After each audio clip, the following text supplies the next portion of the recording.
Et il se trouve que ma sœur avait travaillé dans la vente directe. Donc c'est un secteur pour lequel j'avais plutôt une certaine sympathie. Vous êtes là depuis 44 ans. Vous représentez 300 000 emplois. Vous êtes un secteur qui est en expansion. Vous continuez, même dans la crise, à créer des emplois et aucune reconnaissance officielle. Et donc ce que j'ai voulu, c'est qu'on arrête ce genre de choses et qu'on reconnaisse le poids économique, l'importance pour notre tissu, la capacité à créer de l'emploi de la Fédération de la vente directe. Et on a donc trouvé que c'était bien d'aller jusqu'au bout et qu'on puisse aller jusqu'au bout avec une officialisation de la place à part entière qu'est amenée à occuper la vente directe dans notre économie et dans notre tissu en termes d'emploi. Et qu'on arrête ces vieux raisonnements totalement absurdes. Vous êtes un beau secteur, c'est un secteur qui est très compétitif, sur lequel on a la chance d'avoir des champions nationaux qui sont une fierté pour notre pays, et il est normal que ce ministère qui s'occupe et d'emploi et d'économie soit le vôtre. Être reconnu en tant que profession par un ministre qui nous a compris au point de vue de nos spécificités. Un moment historique pour l'univers de la vente directe, la reconnaissance officielle par le gouvernement du potentiel de la profession à créer de l'activité.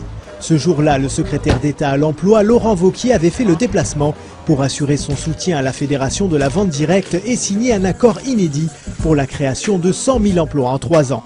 Un pas de géant pour le monde de la distribution à domicile qui sort de l'ombre par la grande porte. L'anonymat, l'absence de reconnaissance officielle, l'absence de soutien par les pouvoirs publics, c'est fini. Il y a eu le 12 mai, il y aura également le 21 septembre. C'était au ministère de l'économie et des finances tout un symbole pour concrétiser la signature de cet accord cadre national qui met la vente directe au premier plan des pourvoyeurs d'emploi dans les prochaines années. La profession ne s'y est pas trompée et s'est donné rendez-vous en nombre pour assister à cet événement historique. Chefs d'entreprise adhérents à la fédération, institutionnels, experts et partenaires des réseaux, tous ont tenu à vivre ce moment.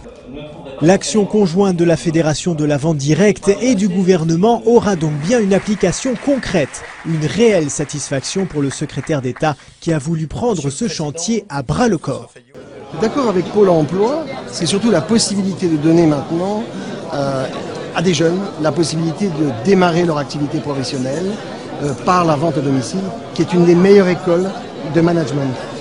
C'est également la possibilité, avec l'aide de Pôle emploi, de faire connaître ce métier à des seniors qui veulent compléter leur retraite ou des pré-seniors, et également à des gens d'entreprise qui veulent diversifier leurs risques.